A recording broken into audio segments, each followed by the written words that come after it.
Hey guys, Mark here from Ratings.com, and today we're comparing the Cowin E8 to the Cowin E7 Pro. Now the original Cowin E7 were quite popular despite their flaws thanks to their decently strong noise cancellation and affordable price. So how does the E8 and the E7 stack up? And are they still a good balance to price performance? Or are you better off with another budget brand like Blue Dio? Well, in this review, we'll be comparing the design, sound quality, and isolation, which you'll get to hear for yourself later on, as well as the active features. But as always, let's start with what's in the box. So for the Cowin E8, you have a sturdy but bulky hard case, a little pouch to carry the cables, a 1.8 to 116 TRS audio cable, a micro USB charging cable, the manuals, and lastly, the E8 headphones. And for the Cowin E7 Pro, you also get a good hard case where you only got a pouch for the original E7, a 1.8 TRS audio cable, the micro USB charging cable, the manuals, and the E7 Pro headphones. Now let's get the boxes out of the way and compare the design. So build quality wise, the E8 are better and much more premium looking than the E7 Pro. They have a sturdier headband design, the hinges feel more firm and durable, and the ear cups are made of a more high-end plastic build. However, it doesn't have the cool brush metal look of the E7 Pro, and since the ear cups are fairly massive, they kind of protrude once on your head, which won't be for everyone. The E7 Pro, on the other hand, look almost identical design-wise to the original E7. They have a brush metal back effect and a slight change to the button layout. The headband is fairly well padded and decently durable. However, the ear cups, like on the original, feel cheap and plasticky. They won't be the best-looking headphones out there, and their build quality is not on par with much cheaper headsets like the Blue Dio T4. Comfort-wise, the E8 again are the better choice. They're decently comfortable with soft leather pads that feels nice on the skin. The hinges also swivel with a wider range of motion than on the E7 Pro, which helps them create a better seal around your ears. However, they do make your ears quite warm after a few hours of listening. They're a little heavy and a bit tight on the head. The ample padding does help mitigate the clamping effect, but it does feel a little lacking on the headband and creates a narrow opening, which doesn't fit as well around all ears. As for the E7 Pro, they have a much lighter frame. They're also decently well padded. However, the ear cups do not swivel as much, which creates gaps on some heads, somewhat forces you to adjust the headphones to fix the seal fairly often. They will be comfortable for some, but the seal issues might be a bit annoying for others, especially since it causes issues in their noise cancelling performance. Lastly, for their control scheme, the E8 are a bit easier to use than the E7 Pro, but both headphones have a few unnecessary quirks in their control scheme. The E8 have the more typical layout with a 3-button setup on the right ear cup for call music, track skipping, and volume controls. They also have a dedicated power switch to enable and disable the noise cancelling feature. The buttons all provide great feedback, and it's an easy-to-use control scheme once you get used to it. However, at first, the controls can be a bit confusing. For example, holding the volume up button rewinds tracks instead of skipping forward, like on most headphones with this similar setup. Same goes for the volume down. Also, the power button doubles as the Bluetooth sync and the multi-purpose play, pause, and the end calls button, which would have been better if there were separate functions like on the E7 Pro. Here you have a dedicated switch on the bottom of the right ear cup with 3 positions for turning the headphones on and off, and also enabling the noise cancellation feature, which is nice. Unfortunately, the rest of the control scheme is a little unorthodox and not as easy to use. You have the basic multifunction button that also puts the headphones in pairing mode. However, the volume up and the volume down buttons seems to be in the opposite direction of what would be most intuitive. You would naturally press the top button to increase the volume, but in this case, it's volume down. At least rewinding and fast-forwarding tracks corresponds to the right controls, not like on the E8. So overall, the E8 are the better designed headset and a definite step in the right direction for Cowin headphones. However, their bulky, cumbersome design and somewhat tight on the head and not breathable fit might not be for everyone. And that's pretty much it for design. Now let's compare the sound quality, isolation, and leakage with sound. Both the E8 and the E7 Pro have an average and relatively flawed sound, but their issues are in different areas.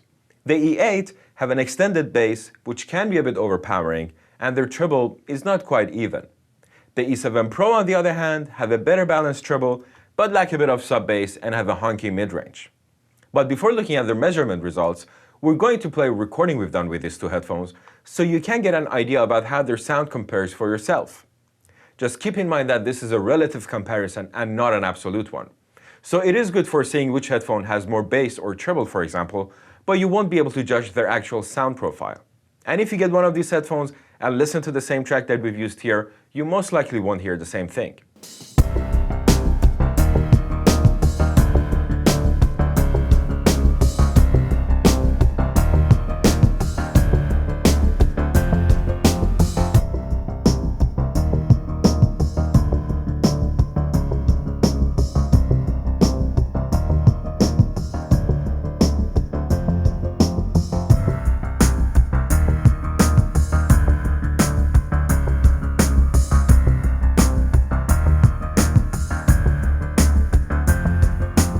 Here we have the frequency response of the E8 on the left and the E7 Pro on the right. In the bass range, you can see that the E8 produces significantly more sub-bass, which results in a thumpier sound. But lack of sub-bass is not easily noticeable, especially on headphones, so the E7 Pro is not going to sound bass light either. In the mid and upper bass regions, the E8 shows a lot of overemphasis, which makes the overall bass heavier, but at the expense of sounding boomy and muddy. The E7 Pro is quite well balanced here. The mid-range of the E8 is good and relatively flat, but it is a bit hyped, so it could drown out the treble range a bit. The broad 8 dB peak of the E7 Pro in upper mids is their major flaw, which makes their treble range quite honky. The treble of the E8 is a bit lacking, which will be even more noticeable due to their overpowering bass and mid ranges. The narrow peak around 5 kHz though makes their treble noticeably uneven and sharp sounding. The treble of the E7 Pro is more balanced in comparison, but it too could sound a bit piercing on S and T sounds because of the bump around 10 kHz. Compared to the original E7, the Pro model have a more detailed and balanced treble, but are less bassy and have the honky mid-range that I mentioned. Now for isolation and leakage, we have also recorded a comparison, which we're going to play now. First up is isolation.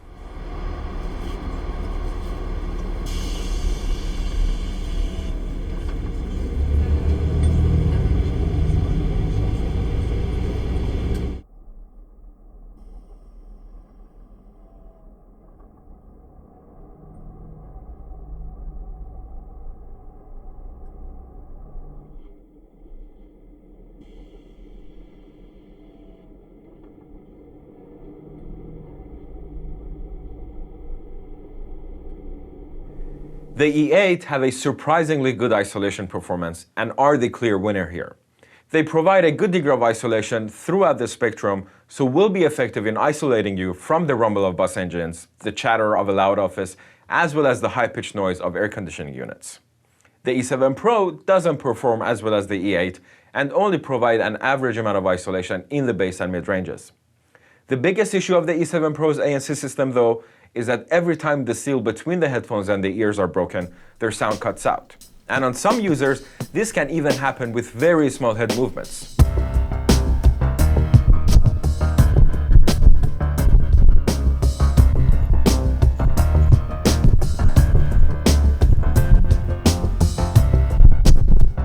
The original E7 didn't have this issue. Now let's listen to the leakage recording.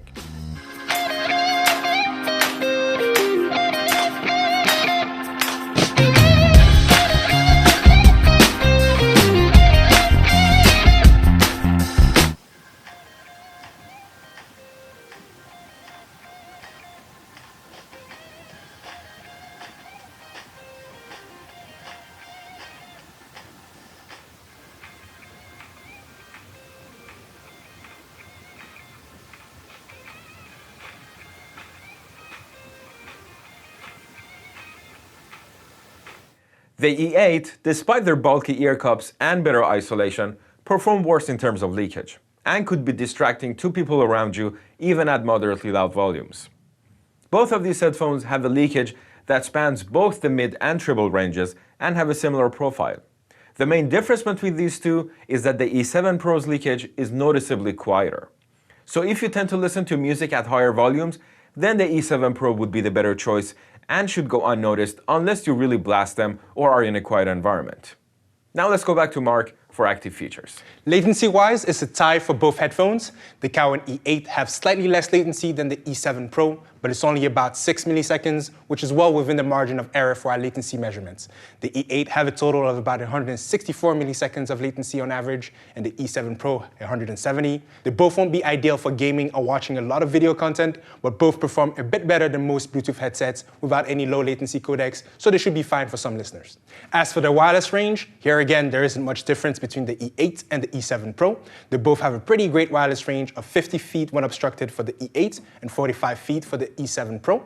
They also reach much farther than typical Bluetooth headphones in direct line of sight, which will be more than enough for most environment and use cases, especially if you keep your phone or Bluetooth device in your pocket, but they should also be somewhat suitable for a fixed source like a PC or TV and let you walk around your house or the office. For the battery life, the E7 Pro lasts longer than the E8 at 33 hours of continuous playtime compared to 21. Unfortunately, they also take significantly longer to charge at 4.2 hours on average compared to 3.2. Both headphones will not be ideal if you forget to charge them overnight. They also do not have any power-saving features like a customizable auto-off timer. They will stay connected to your Bluetooth source until you physically turn them off or you disconnect them, which will drain the battery more quickly than other comparable models like the Bose SoundLink Around Ear 2. Unfortunately, the Cowin brand does not yet have a dedicated app for its headphones, so both models will not be as customizable as some of the other wireless over-ear designs that we've tested, which is a little disappointing. Lastly, for their connection options, they are both Bluetooth 4.0 headphones, but the E8 does not support NFC pairing like the E7 Pro or the original E7. They also come with a standard 1.8 TRS audio cable with no inline remote or microphone, so they will only provide audio when used wired. Oh, also the connector for the E8 ends in a 1.16 TRS, so you won't be able to use a regular aux cable like you can with the E7 Pro. So in the end, which one will be best for you?